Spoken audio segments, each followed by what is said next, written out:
you speak about Viksit Bharat in 2047. इस विकसित Bharat road map में विशेष से तमिलनाडु के लिए क्या प्लान है?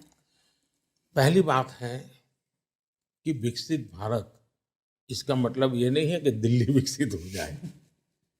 भारत का हर कोना, भारत का हर नागरिक वो विकसित भारत का हकदार होना चाहिए।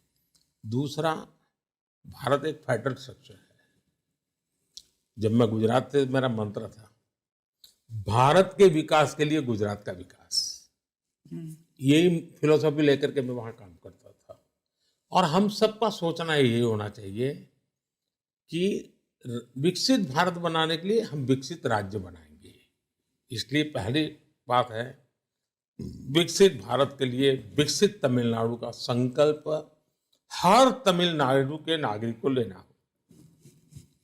हर तमिलनाडु के नागरिक को देश की तरह ही इसमें जुटना होगा।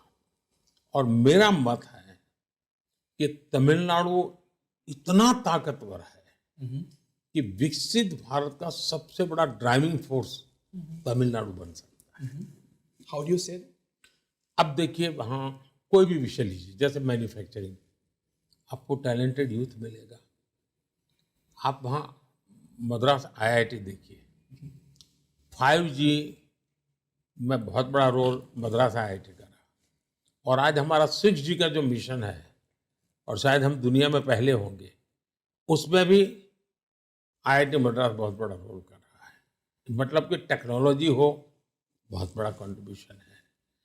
इंडस्ट्री हो, बहुत बड़ा अब देखिए, किसी जमाने में तमिलनाडु का कोई एक डिस्ट्रिक्ट में नाम भूल गया, कहते हैं कि 200-300 साल पहले वहाँ जो चावल किसान पैदा करता था, पर एकरेज जो चावल वो प्राप्त करता था, आज भी दुनिया में कोई उस रिकॉर्ड को तोड़ नहीं पाया जो तमिलनाडु ने किया हुआ है।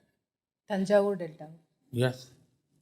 अब मुझे बताइए, ये सामर्थ्य है। इस सामर्थ्य को अनदेखा नहीं कर सकते। तो विकसित भारत बनाना है तो ये फोर्सेस हैं जिनकी शक्ति से विकसित भारत बनेगा। उस शक्ति को ज्यादा सामर्थ्यवान बनाना, उस शक्ति को अवसर देना, पूरे देश की ताकत उसके साथ जोड़ देना।